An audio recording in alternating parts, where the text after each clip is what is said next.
নমস্কাৰ বন্ধুসকল মোৰ ইউটিউব চেনেলত আপোনালোকক স্বাগতম জনাইছোঁ থাম্বনেইলটো চাই আপোনালোকে গম পাইছে মই আজি কিহৰ আনবক্সিং আৰু ইনষ্টলিং কৰিবলৈ ওলাইছোঁ সো বেছি দীঘলীয়া নকৰি ভিডিঅ'টো আৰম্ভ কৰিছোঁ মই প্ৰথমতে আনবক্সিঙৰ ভিডিঅ'টো আপোনালোকক দেখুৱাই আছোঁ এইটোৱে হৈছে বক্স যিটোৰ আজি আমি আনবক্সিং কৰিম এইটো হৈছে প্ৰডাক্ট লেজাৰ টনাৰ কাৰ্ট্ৰিজ এনে ধৰণৰ আপোনালোকে টনাৰ বহুত দোকানত বা বহুত ঠাইত দেখিবলৈ পাইছে নাইবা এনে ধৰণৰ বক্স আপোনালোকে বহুত ঠাইত দেখিবলৈ পাইছে এইটো হৈছে মডেল নাম্বাৰ H388 আৰু এইটোৰ আমি আনবক্সিং এতিয়া আমি কৰিম কিন্তু আনবক্সিং আমি এই পিনিতে কৰিব লাগিব এই পিনিতে আপুনি ওপেন কৰিব লাগিব কিন্তু আনবক্সিং কৰাৰ আগত এই বক্সটোৰ ওপৰত কি লিখা আছে সেইবিলাক আমি চাই ইয়াত দিয়া আছে ইনষ্টলিঙৰ মেথড তাৰ পিছত এইফালে কিবা কিবি লিখা আছে সৰু আখৰেৰে আৰু তলত আছে সাৰ্টিফিকেট বিলাক তাৰ পিছত এইটো সাইডত আছে মডেল নাম্বাৰ প্ৰাইস আৰু এইটো কি ডিভাইসত কম্পেটেবল হয় এইবিলাক লিখা আছে এতিয়া বেছি দেৰি নকৰি আমি এইটো আনবক্সিং আৰম্ভ কৰোঁ এইটো হৈছে মোৰ অস্ত্ৰ আৰু এই অস্ত্ৰৰে আজি মই ইয়াৰ আনবক্সিংটো আকৌ কৰিবলৈ লৈছোঁ বক্সটো খোল খাইছে আৰু বক্সটোৰ ভিতৰত কোনো ধৰণৰ কাগজ পত্ৰ একো নাথাকে জাস্ট ডিভাইসটো আৰু আমাৰ কিছুমান এইবিলাক থাৰ্মোকল আছে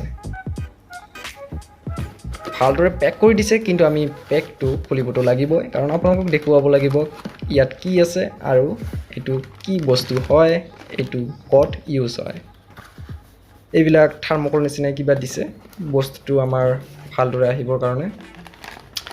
এতিয়া এই পেকেটটো আমি কাটিব লাগিব তাৰ পিছতহে প্ৰডাক্টটো বাহিৰত আহি যাব এতিয়া মই কেচিৰে এইটো কাটিবলৈ লৈছোঁ কেচিটোৰ ইমান এটা ঠাৰ নাই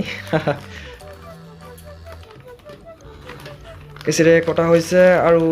টেন এইটো হৈছে টনাৰ ইয়াকে কোৱা হয় টনাৰ বুলি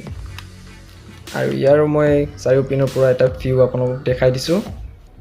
ইয়াতে ব্ৰেন্ডিং কৰা আছে প্ৰডাক্ট আৰু এইটো দিছে হ্যান্ডেল যেটো ধৰি আমি ইনষ্টলিং এতিয়া কৰিব লাগিব মই ইনষ্টলিংৰ ভিডিওটো অলপমান পিছত দেখুৱাই আছো আপোনালোকক মই বস্তুখিনি সেট কৰি থৈ দেখাই দিছো এইটো হৈছে প্ৰডাক্ট লেজাৰ কাৰ্ট্ৰিজ ইয়াত ব্ৰেন্ডিং কৰা আছে এইটো হৈছে সিৰিয়াল নাম্বাৰ তাৰ পিছত আমাৰ এই কাগজখন পুল কৰিব লাগিব অৰ্থাৎ টানি উলিয়াব লাগিব তাৰ পিছত এই পিনিদি এটা টেপ থাকে ম্যাগনেটিক ৰডডালৰ মাজেৰে এই টেপটো আমি টানি উলিয়াব লাগিব তাৰ পিছত এই কেপটো খুলিব লাগিব তাৰ পিছত ইনষ্টলিং কৰিব লাগিব এতিয়া আপোনালোকক মই ইনষ্টলিংৰ ভিডিওটো দেখাই দিছো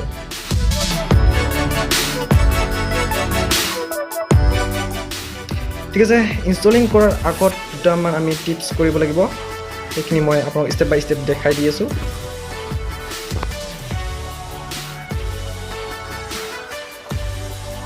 প্ৰথমতে মই কেমেৰাটো ঠিক কৰি লৈছোঁ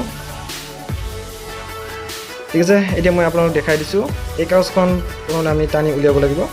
এইটো ওলাই গৈছে অলৰেডি এইটো মই সাইড কৰি থৈ দিছোঁ তাৰ পিছত উলিয়াব লাগিব কেপটো মই উলিয়াই দিছোঁ কেপটো ইয়াত তৰি উলিয়াব লাগিব ইয়াত তৰি কিনে উলিয়াই দিলে হ'ল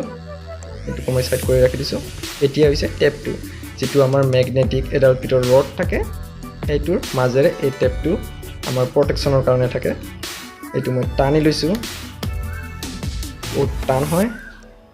এইটো টানি বহুত দীঘলীয়া হয় এইটো প্ৰায় 1.5 ফুট মান হৈ যায় 1.5 ফুট অলপমান বেছিয়ে হয় এই 1 ফুট মান ওলাই গ'ল আৰু ওলাব এই 1.5 ফুট মান হয় এইটো আৰু ভিতৰত কেৱল পাউডাৰ আছে এইটোত কোনো ধৰণৰ লিকুইড প্ৰডাক্ট নাথাকে এইটোত কেৱল পাউডাৰ থাকে এনে ধৰণৰ পাউডাৰ ঠিক আছে এতিয়া ইনষ্টলিং কৰিব লাগিব আৰু তাৰ আগতে দেখাই দিছোঁ এইটো কোৱা হয় ড্ৰাম এই নীলা ৰডটো ড্ৰাম বুলি কোৱা হয় আৰু এতিয়া মই ইনষ্টলিং কৰিম ইনষ্টলিং কৰাৰ আগতে আমি এনে ধৰণৰ ধৰিব লাগিব তাৰ পিছত এনে ধৰণৰ অলপমান লৰাব লাগিব কাৰণ ভিতৰত পাউডাৰবিলাক অলপমান ইফাল হ'ব লাগিব তাৰ পিছত এনে ধৰণে আপোনালোকে লৰাব এতিয়া মই আপোনালোকক দেখাইছোঁ প্ৰিন্টাৰত কেনেদৰে এইটো ইনষ্টল কৰে এইটো হৈছে মোৰ প্ৰিন্টাৰ আৰু প্ৰিন্টাৰৰ মই প্ৰথমতে ওপৰৰ স্কেনাৰটো খুলি লৈছোঁ তাৰ পিছত মেইন ঢাকনিটো খুলি লৈছোঁ তাৰ পিছত ভিতৰত দেখিবলৈ পাইছে আপোনালোকে সেইটো হৈছে মোৰ আগৰ পুৰণা কাৰ্টিজটো অৰ্থাৎ টনাৰটো আৰু সেইটো আমি এতিয়া বাহিৰত উলিয়াই ল'ম বাহিৰত উলিয়াই লৈছোঁ এইটো হৈছে পুৰণি মোৰ টনাৰটো চেঞ্জ কৰিবলগীয়া হৈ গৈছে আপোনালোকে ভালদৰে দেখা পোৱা নাই কিন্তু ইয়াতে বহুত ধৰণৰ আঁচ টান হৈ গৈছে আৰু এতিয়া এইটো হৈছে মোৰ নিউ এই মাত্ৰ আনবক্সিং কৰাটো প্ৰডাক্টৰ আৰু এইটোক এনেধৰণে ধৰিব লাগিব আৰু এই পিনটো এইফালে দি ৰাখিব লাগিব ৰাখি কিনে আপোনালোকে এনেদৰে লাহেকৈ তাত পৰাই দিব লাগিব এনেদৰে লাহেকৈ পৰাই দিলে তাত এটা শব্দ উঠি যাব কেটেককৈ আৰু হৈ গ'ল আপোনাৰ ইনষ্টল প্ৰথমতে এইখন ঢাকনি দি লৈছোঁ তাৰপিছত স্কেনাৰৰ ঢাকনিটো দি লৈছোঁ আপোনালোকৰ হৈ গ'ল ইনষ্টলিং যদি ভিডিঅ'টো ভাল লাগে তেনেহ'লে লাইক কৰিব নিজৰ বন্ধু বান্ধৱীৰ সৈতে শ্বেয়াৰ কৰিব কিবা যদি ক'বলগীয়া থাকে তেনেহ'লে তলত কমেণ্ট বক্সত কমেণ্ট কৰিব আৰু এনেধৰণৰ ভিডিঅ' চাবৰ বাবে চেনেলটো ছাবস্ক্ৰাইব কৰিবলৈ নাপাহৰিব